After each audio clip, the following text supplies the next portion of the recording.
Celui qui prie la nuit reçoit la force de vaincre le jour. Celui qui prie la nuit reçoit la force de vaincre la tentation du jour.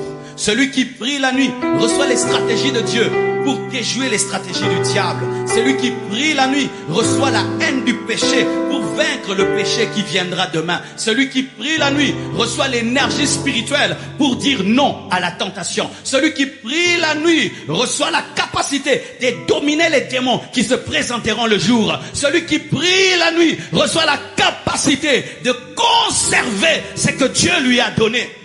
Prépare le jour dans la nuit. Surtout si tu sais, j'irai demain à tel endroit et il y aura une forte tentation. Passe le temps, la nuit, dans la prière. Des fois, nous pouvons savoir que la tentation viendra. Tu sais, j'irai à tel endroit, telle personne a l'habitude de me tenter. J'irai à tel endroit, il y aura un grand combat spirituel. Passe le temps devant Dieu, la nuit et le jour tu domineras. Jésus-Christ a passé la nuit devant Dieu. Et lorsque la croix est venue, il a accepté. Mais les apôtres se sont endormis. Ils ont fui. Frères et sœurs, cette année va t'amener des tentations. Que tu le veuilles ou pas, un homme va te tenter, coucher avec toi. Une femme va te tenter, que tu couches avec elle. Cette année, les gens vont te proposer de l'argent pour quitter le chemin de Dieu. Les gens vont te proposer l'occultisme pour avoir le succès. Les gens vont te donner des mauvais conseils. Mais si tu t'es tenu devant Dieu, tu auras la force de dire non. Nous péchons parce que nous n'avons pas la force.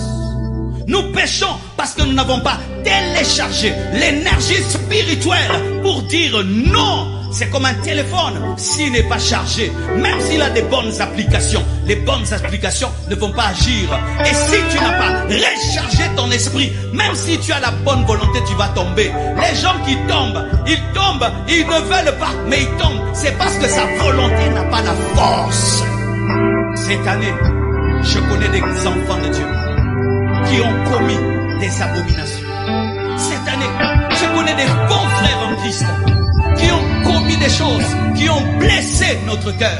Je suis sûr qu'ils avaient perdu la vie de prière avant de commencer à pécher. Chaque fois qu'un enfant de Dieu commence à vivre dans le péché, il perd la vie de prière.